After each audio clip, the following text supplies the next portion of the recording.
आकांक्षा दुबे के मौत के बाद आकांक्षा दुबे की मां को दिए खेसारी लाल यादव 50 लाख रुपए का मदद। तो दोस्तों आखिर क्या है खबर की पूरी जानकारी।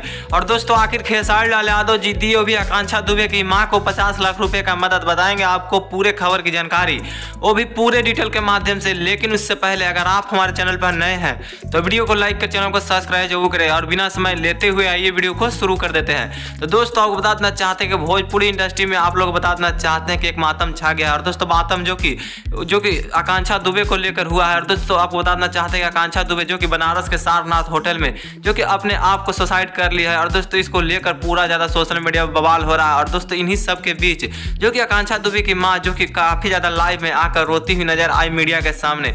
और दोस्तों बताना चाहते हैं कि इन्हीं सब के बीच उन्होंने समर सिंह का नाम लिया। और दोस्तों बताया जा रहा है कि समर सिंह जो कि आकांक्षा दुबे को हमेशा से टॉर्चर करते हुए नजर आता है। और दोस्तों समर सिंह के ही कारण जो कि आकांक्षा दुबे ने सुसाइड किया। लेकिन दोस्तों इन्हीं सब के बीच जो कि खेसारी लाल यादव जी का दरिया दिल जो कि बताना चाहते हैं कि आकांक्षा दुबे की मां को रोते देखे जो कि उन्हें 50 लाख रुपए का मदद किया। और दोस्तों इन्हीं सब के बीच जो कि काफी ज्यादा भोजपुरी इंडस्ट्री में खेसारी लाल यादव जी छा गए हैं कि आखिर खेसारी लाल यादव जी जो कि आकांक्षा दुबे के घर नहीं जाकर बल्कि उनको जो कि 50 लाख रुपए का मदद कर दी है। और इस तरह से जो कि खेसारी लाल यादव जी भोजपुरी इंडस्ट्री में जो एक और नाम अपना बना लिए हैं। लेकिन दोस्तों आपको बताना चाहते हैं कि समर सिंह है आकांक्षा दुबे के सुसाइड के पीछे का मेन कारण या फिर कोई और, लेकिन इसका भी कोई भी सच्चाई नहीं हुआ है। लेकिन आकांक्षा दुबे के मां का साफ साफ कहना है कि समर सिंह की वजह से ही जो कि मेरी बेटी आकांक्षा दुबे जो कि इस तरह की हरकत की है। लेकिन दोस्तों आप क्या कहना चाहेंगे खेसारी लाल यादव जी का वही 50 लाख रुपए का दान वो भी आकांक्षा दुबे के मां को देने के बारे में? आपको जो लगता है आप अपनी राय कमेंट बॉक्स में जरूर बताइएगा दोस्तों आकांक्षा दुबे को लेकर दोस्तों।